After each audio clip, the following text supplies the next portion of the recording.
I want to turn now to Chicago, where police stormed a home looking for a drug dealer. What they found instead was an innocent 9-year-old and his family. A year-long investigation by our CBS Chicago station uncovered a disturbing pattern of wrongful police raids that often leave children badly traumatized. Here's WBBM's Dave Savini. Police body cameras captured this nighttime raid in one of Chicago's poorest neighborhoods. Heavily armed officers carrying assault weapons and wearing body armor raided this home, looking for a suspected drug dealer. But instead, they found then 9-year-old Peter Mendez at home with his family. It was like my life just flashed before my eyes. Mendez says he and his little brother were traumatized during the raid as their father was handcuffed and guns were drawn on them all. Where did they point the gun at you? I wanted to like right here, but like straight at it. Chicago PD say they were acting on a tip from an informant who gave them this address. As police tore through their apartment, Peter's mom grabbed the warrant. She told the officers they were in the wrong place. They live upstairs. That's the couple upstairs. Peter Mendez is one of 23 children that we've met through our year-long investigation whose home was wrongly raided by Chicago PD. They had their finger on a trigger. I was afraid and confused. Where did they point the rifle? It was like around. Our investigation found a disturbing pattern in these cases. Chicago police getting drug or gun tips from informants, then failing to verify the addresses before busting in on innocent families. You did not conduct any surveillance of the building, correct?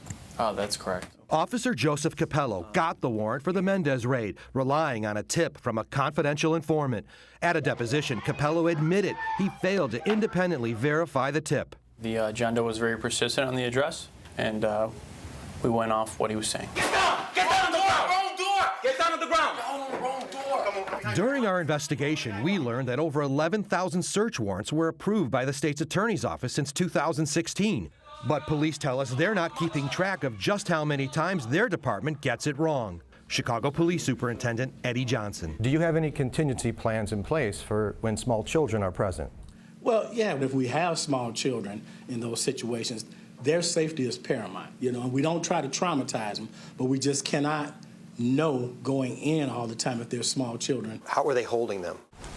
Like this. 7-year-old Samari Boswell was celebrating her 4-year-old brother TJ's birthday when 17 plainclothes officers stormed into her family's home. I thought they was gonna shoot me and my brother and everybody else. We found this was another case of a bad informant tip and police failing to investigate. The suspect hadn't lived in the building for 5 years.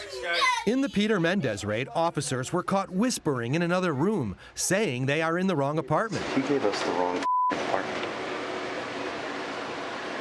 He gave us the wrong apartment.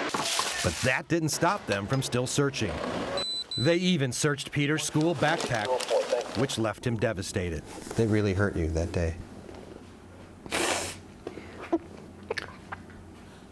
What did they make you feel? It made me feel like the police weren't even what I thought they were. Dave joins us here tonight. That little boy, Peter Mendez, how is he doing? Nora, Peter is doing much better since we met him last year. He's been in therapy, and because of our investigation, a law was passed in Illinois and named after him called the Peter Mendez Act. It requires de-escalation training for police officers who encounter children during traumatic situations like these raids, Nora. Incredible investigation. Thank you so much.